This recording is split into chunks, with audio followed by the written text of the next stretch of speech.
La Guinée, pays de l'Afrique occidentale, a une superficie de 245 857 km² avec une population estimée à 12 millions d'habitants et une espérance de vie à 58,9 ans. Autrefois exportatrice de produits agricoles, la Guinée est constituée d'un sol fertile propice à l'agriculture, dont le riz, principale culture vivrière du pays, occupant les 35% des terres cultivées parmi tant d'autres. La malnutrition qui s'accroît se fait remarquer par l'analphabétisation et le manque d'expérience. C'est dans cette perspective que le PADER-BGN appuie les villages et les ménages les plus pauvres de la Basse-Guinée Nord. PADER-BGN, ça veut dire projet d'appui au développement rural en Basse-Guinée. C'est un projet qui a 5 composantes. Il y a la composante renforcement des capacités des communautés à la base, la composante développement des micro-entreprises agro-silvopastorales, il y a la composante infrastructure, il y a la composante finance et la composante coordination. C'est le gouvernement guinéen qui a, à travers le ministère de l'Agriculture, qui a monté un projet. Et déjà il y avait un autre projet qui était le PADER-BGN, qui était en Basse-Guinée ici, qui était financé par le FIDA. Donc à la fin de ce projet, vu les résultats, un autre projet a été monté par l'État guinéen, qui est parti au FIDA présenter ce projet. Et le FIDA est tombé d'accord avec le gouvernement de financer le projet. L'accord de prêt donc a été signé en 2004 pour un montant de 17 millions de dollars.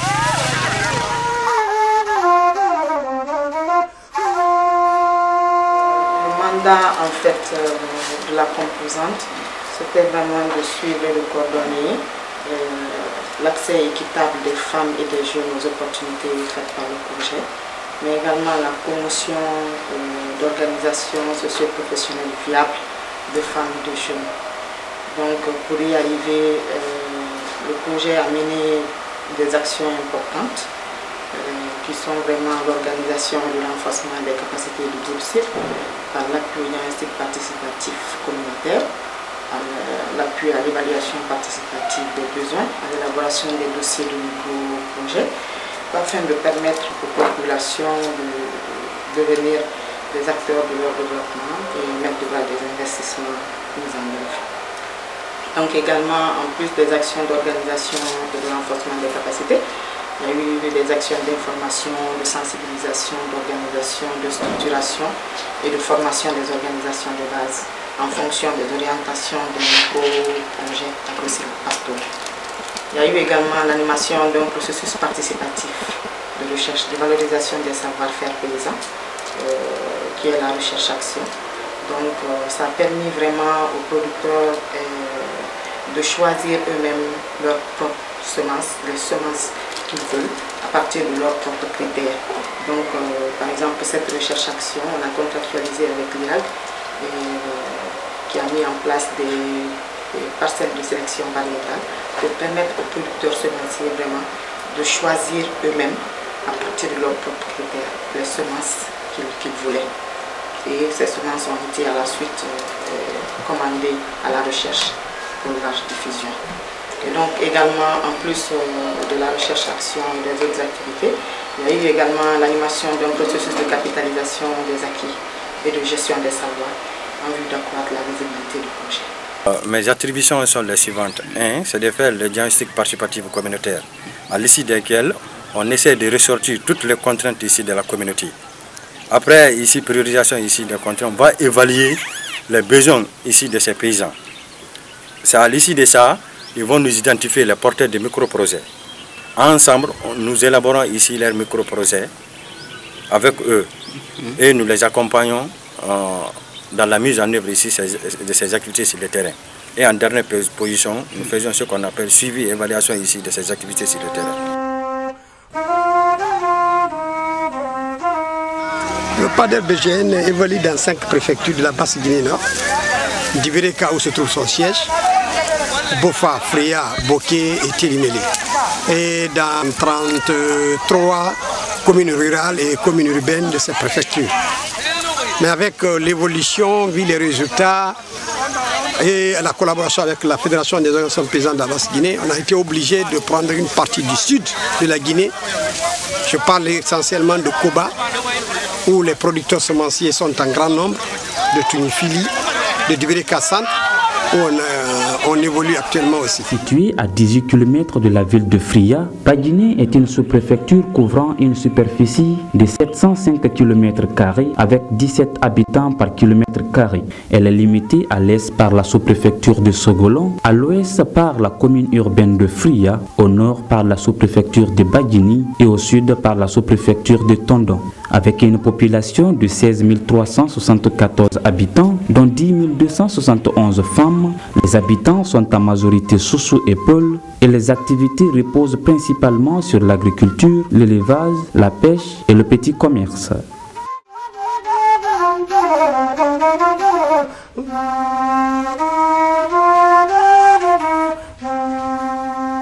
Après, vraiment, comme producteur traditionnel ait découvert la variété, le PADER a appuyé maintenant l'introduction de la variété au niveau de la recherche. Parce que c'est une variété qui tale bien, qui a une très bonne production.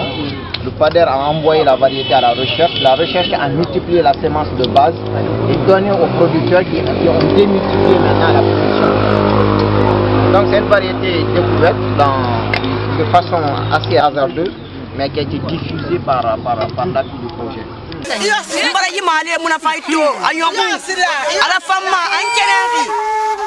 La croissance démographique incontrôlée menace gravement la santé des habitants et où l'instabilité politique et des prix créent d'importantes postes de mutation.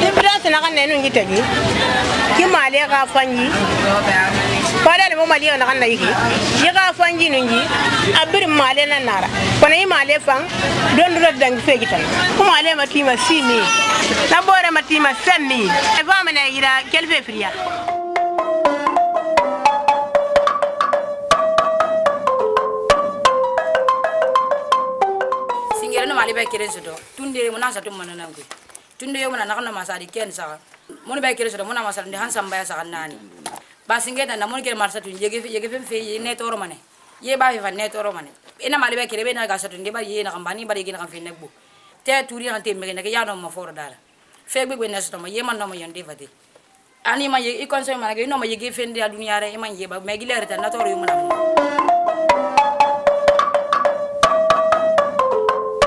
bina ma sida sodo mali ba kire muno ma ken so ma san sada ta machine ko ye ge kire na ya mabiri amna bir mo gam mali ba ge fradi turi mu te mura te kilenga motor ma sese muno mali sa ndi doy ino te ye ge so di mali bu isige do e ga iso na bu fe mali mo to turi yo mu ne toro di mesingere no mon di te kuma fure nara. C'est le riz paddy qui est destiné à l'élevage et ça c'est exposé soit ici à la vente, c'est-à-dire à la commercialisation ou à la consommation.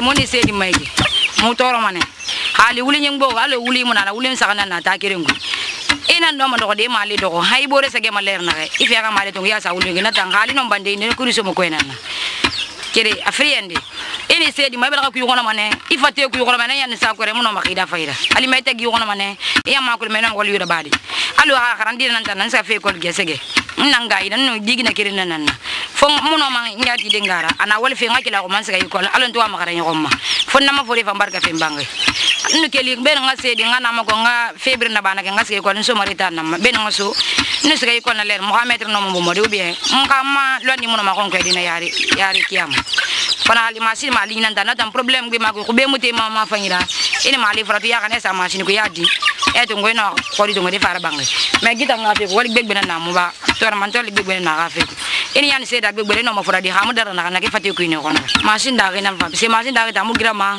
a wali muté ya ko mena sa ita be na ga di na ma li ko mbar gere kala di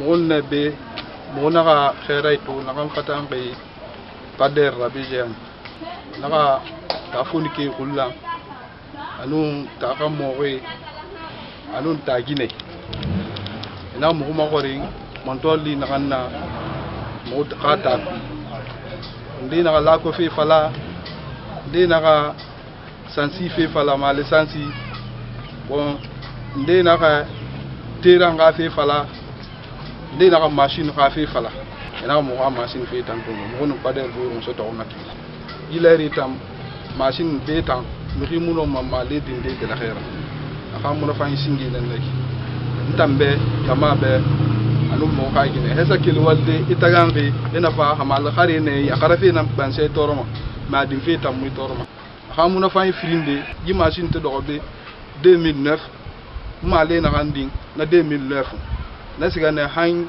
kilo keme solo firi 700 kilo mona na suto nto na suto ba fe ma consommation anu nsende na khira dépense na khira ba ma kui mare set na lan kilo keme solo firi 700 kilo bon na 700 kilo na rasuma yile ale sogo furetan eno ma raso de kilo kiren 3000 kilo kiren 4000 bon donc eno ma do dine limo ma le fi khorko mone ma le fi no khorko ena na minima e ka kiliye na khinu fama ale barman nde na de ne ler nde e fam ne be e fam mo khor ma le fi bon no mo na ma le do de au moins han ale to bira ki nara mini ma mati amama mo no fa yinde na nek na ko wuri na kam fam minima na fin dim fam mo no fa ira na ma dem baye balu na ma business ndira ba.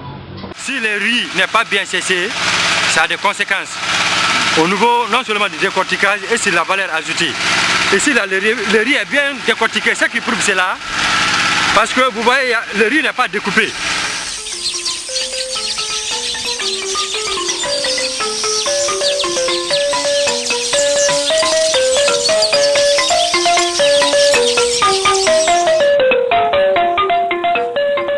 La première étape d'abord, c'est le visite de terrain. Visite de terrain d'abord pour savoir là où tu vas travailler. Et après maintenant, le visite du terrain, tu cherches à tes matériels de travail et pour le défrichement. Et après maintenant, tu vas faire le défrichement. Après le défrichement, tu fais le brûlure. Et quand tu brûles maintenant, tu s'apprêtes à les travaux préculturaux. Tu fais l'herbicidage d'abord. Et après maintenant tu laboures. Quand tu laboures maintenant tu viens au désherbage. S'il faut premier désherbage, une deuxième désherbage aussi.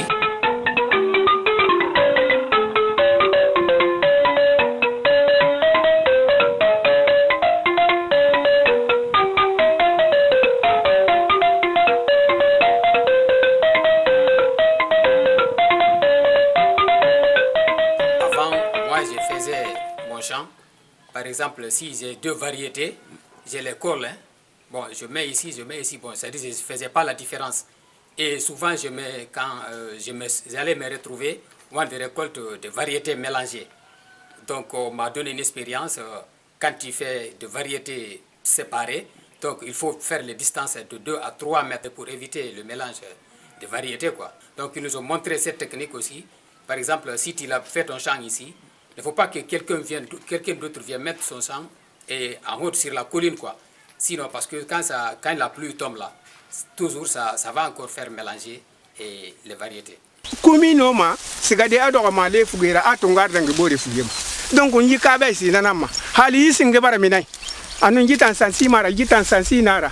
Ben yi sansi kasumbo. Kumi kata kelimeni. Akana fugetongo. Baka fari ibema. Anufana adoromena yikabera. Pader nana mase mobe zero.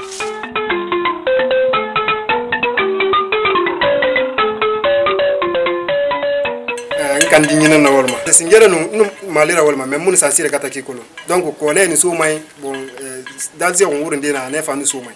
Barato. Donc ina gambe ini mali no mo ina la mali baramo. Isga mane edenande awama findi sansire isga men khaba. Donc ini men khaba isga ya sa wurni nira. Dans 2 jours isga ya boron. Refri no dangitung isga ya boron. Donc ya sa sogema requérir refri khisara.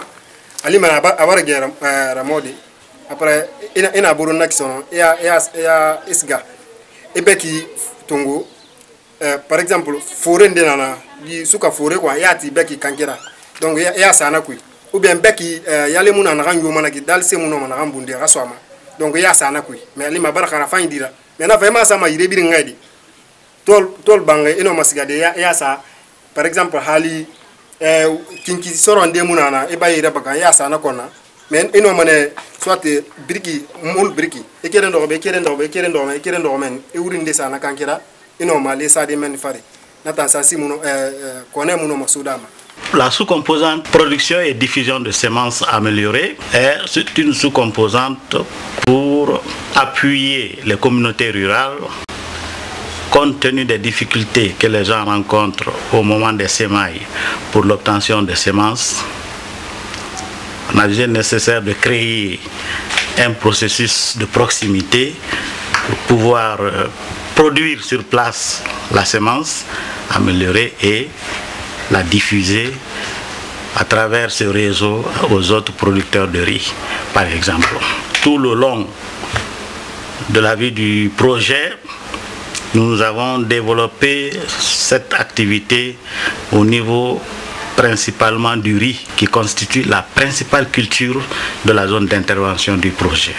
Comment on l'a fait? C'est en essayant de mettre en place un réseau de multiplicateurs de semences choisis par la communauté en fonction d'un certain nombre de critères, dont la connaissance de la culture à développer, l'aptitude à pratiquer la culture, avoir les moyens humains, c'est-à-dire au niveau de l'exploitation pour pouvoir pratiquer la culture avec toutes les exigences qu'incombe la production d'une bonne semence, et être résident au niveau de la collectivité.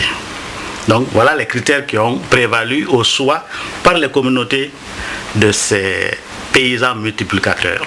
Donc ces paysans multiplicateurs, une fois identifiés, sont formés aux techniques de production de semences, et le projet aide à faire des dotations initiales en semences de base, c'est-à-dire la semence qui est produite par les stations de recherche agronomique de l'IRAG. Dans notre zone d'intervention, il y a 2 centres de recherche agronomique. Il y a le centre de Kilissi et il y a le centre de Koba. Donc avec ces 2 centres, le projet établit des contrats de production de semences de base. Ce sont ces semences de base-là qui sont remis aux paysans multiplicateurs qui ont été identifiés, dont j'ai parlé tantôt, qui vont les multiplier et les diffuser au niveau de leur collectivité. La sous-composante intégration agriculture et élevage concerne spécifiquement la mise en place de structures qui puissent créer une harmonie au niveau de l'exploitation. On n'est pas dans un système de monoculture, on n'est pas dans un système de monoactivité. Il faut voir l'exploitation dans son ensemble. Et pour créer une harmonie, on essaie d'intégrer l'agriculture à l'élevage. Un exemple, on appuie la mise en place de l'embauche au niveau de l'espèce bovine. Cette embauche va créer la production de compost ou de fumure organique. Ces fumures organiques-là sont utilisées pour fertiliser les sols, où on va faire la riziculture par exemple. Il faut également procéder à la construction à la ferme. Cette construction à la ferme, c'est quoi? C'est d'aider les gens à construire des abris améliorés pour justement bien gérer ce troupeau, pour pouvoir les mettre en un lieu et ne pas les laisser en divagation, entre en un lieu pour faciliter le ramassage de ce fumier qui va être utilisé comme engrais pour la culture. Il faut voir également la clôture des aires de production, surtout pendant la saison sèche. Puisque pendant la saison sèche, nous sommes dans une zone où la transhumance est très élevée. Parce qu'en saison sèche, c'est vers le littoral qu'on trouve de la verdure. Donc les animaux, dans leur passage là, détruisent beaucoup de cultures, surtout au niveau des cultures maraîchères. Ce qui crée beaucoup de conflits entre agriculteurs et éleveurs. Donc, pour atténuer ça, nous sommes en train de mettre en place des dispositifs pour pouvoir atténuer. On ne peut pas éviter.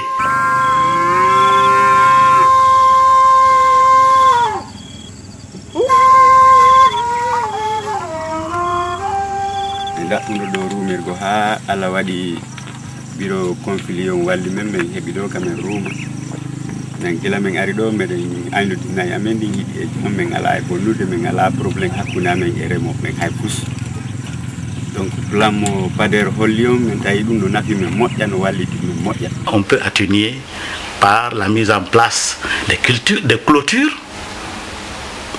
des périmètres maraîchers, par la construction de parcs de nuit pour pouvoir mieux gérer les troupeaux, par la mise en place de parcelles fourragères qui est clôturée, que les éleveurs vont utiliser pendant la saison sèche pour l'alimentation du bétail.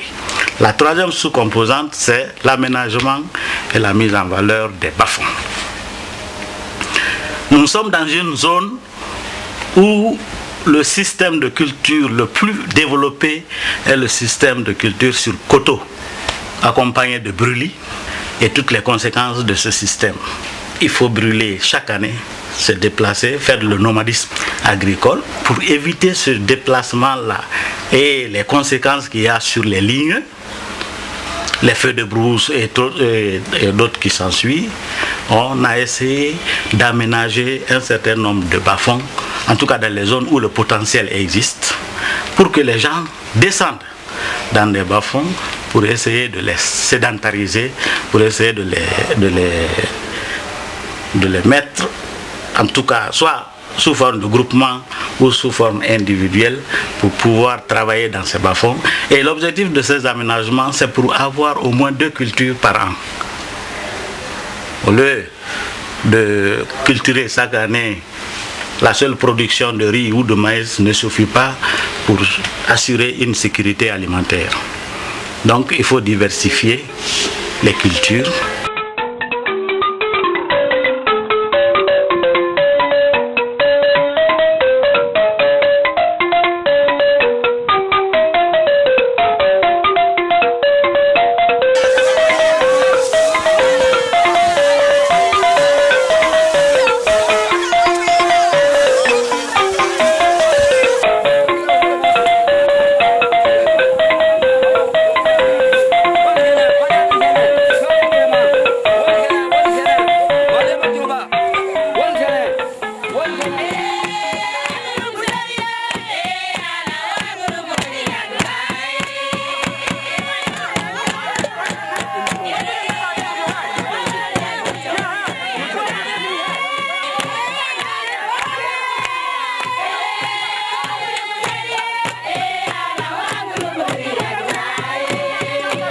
Maintenant, ils sont en train de s'organiser. Vous avez vu qu'on est en train de faire un grand magasin à Baguiné.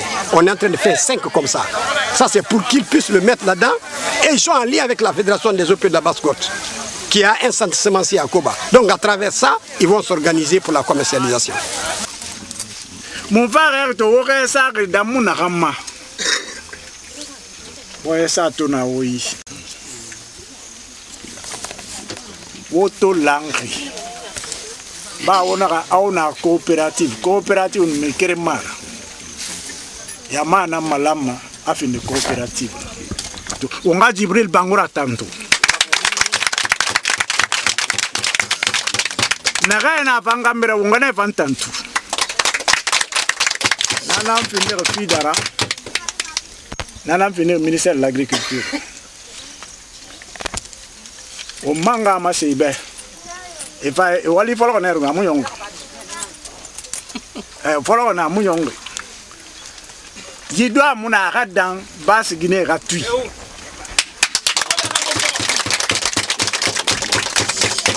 yidwa na rafindi il alo nous trouver filika de firema arad din la Guinée pirina.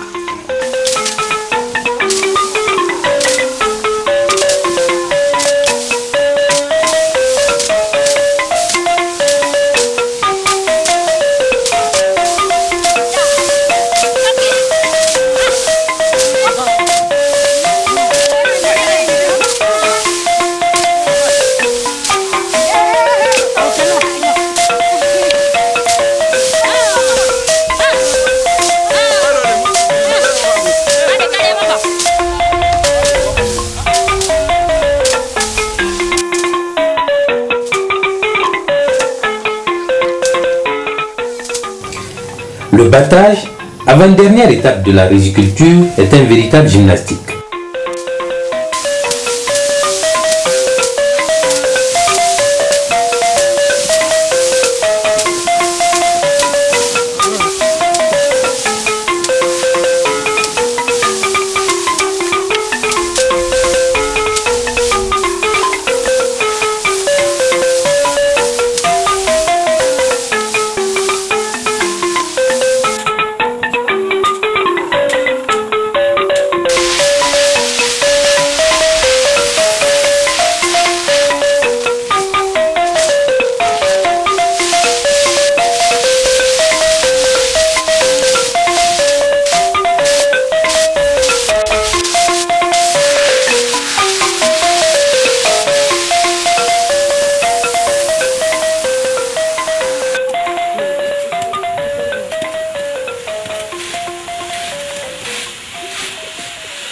La stratégie d'intervention du système suivi-évaluation de PADER, c'est une stratégie qui est très simple.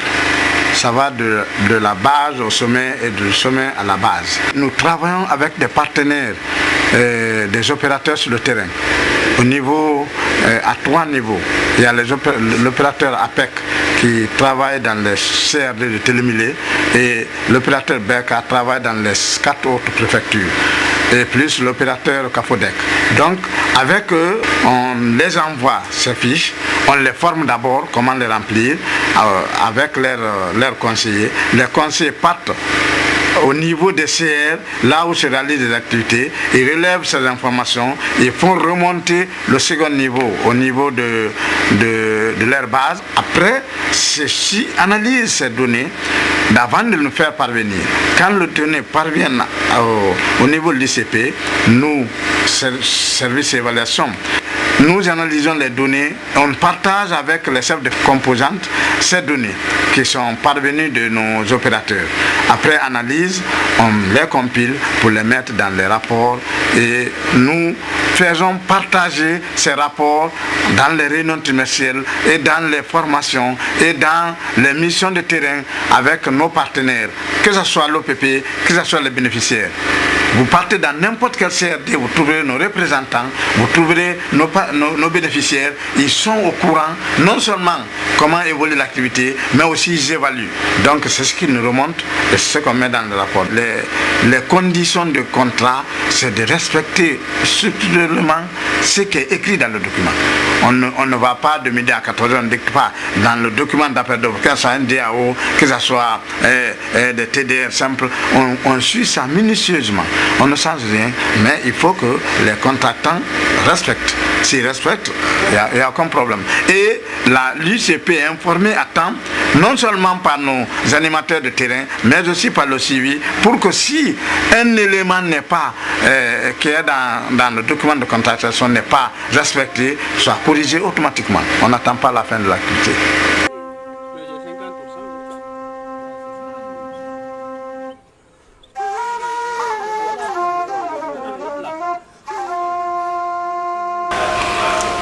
La quatrième sous-composante, c'est la protection et la gestion des ressources naturelles. À travers la promotion de pépiniéristes pour la production sur place des plants nécessaires à la création de plantations, soit forestières ou bien fruitières.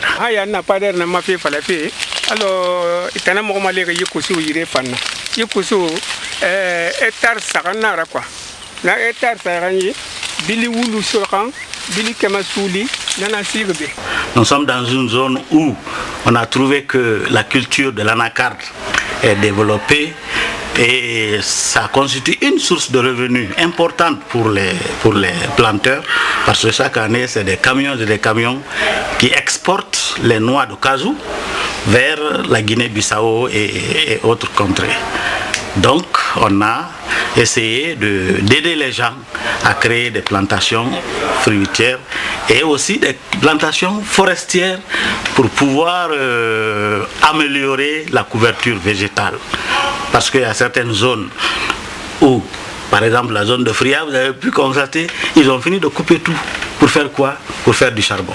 Comme nous, ni l'État, ni le gouverneur n'a pas les moyens pour leur dire de ne pas faire ça, parce que ça leur rapporte de l'argent, il faut trouver des alternatives qui puissent les permettre de mieux gérer l'environnement. Donc il faut créer, chaque fois que ça coupe, il faut remettre en place, ainsi de suite, reboiser.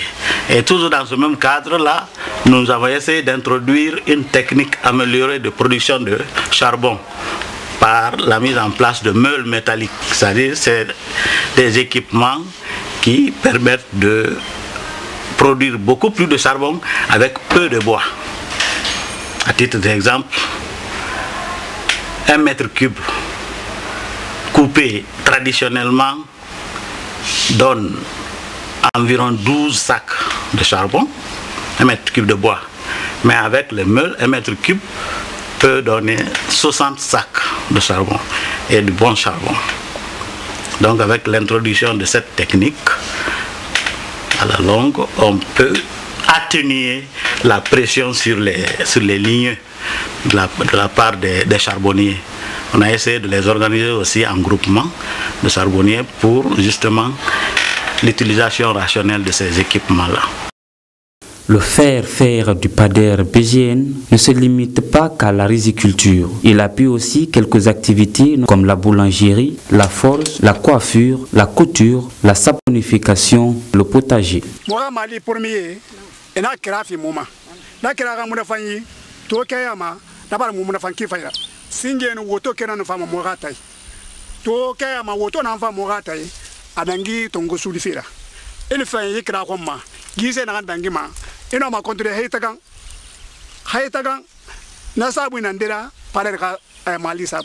Ce qui m'impressionne aujourd'hui, si je peux citer, c'est l'entrepreneuriat rural. C'est-à-dire tous ceux-là qu'on a accompagnés, vraiment, on les a démontré, on les a montré que ce qu'ils font, c'est de l'entreprise, même les agriculteurs. Vous avez vu aujourd'hui les semenciers? On a accompagné près de 1000 producteurs semenciers qui sont formés et qui sont en train de se mettre en coopérative, déjà une entreprise. Donc, le travail qu'ils font, ils s'occupent de ça, ils font le management, ils font tout dans ça pour avoir le revenu. 2011, Malé Narambi, kilo tongo solo ferene souli, Nanambi. Naka soto kilo wuli kelen kilo kemesaka, Naka nasoto. Naka sansi bara, kilo kemefri, Naka naragata. Naka kilo kemesuli ragata, Madembaya kabadera. Naka kilo kemesuli mati, Naka soto 2 millions. Na 2 millions, naka 500 000 sa ASF fayeta. 100 000 francs nana za serre bagine. Naka 1 million sarato lura, naka na mbangiti mané to bare naka naragata. Donc ça c'est un. De deux, c'est l'organisation de ces porteurs de microprojets, surtout les semenciers. Ça c'est un atout. L'atout le plus important aussi, c'est les institutions de microfinance qu'on appelle l'association des services financiers, qu'on a mis partout. Et ces gens sont en collaboration, on les a mis main à main. Les paysans, en plus, l'alphabétisation, la formation. Les gars nous ont dit, même si vous nous avez simplement formés, vous avez mis les associations de services financiers, nous, ça nous suffit. Avant d'être membre de l'ASF, tu viens pour adhérer. Donc cette adhésion, il y a des critères. Il faut au minimum 25 000 pour adhérer. C'est-à-dire en cours d'année, c'est l'ensemble de toutes ces actions-là, plus d'autres ressources que l'ASF mobilise, qu'on donne en crédit.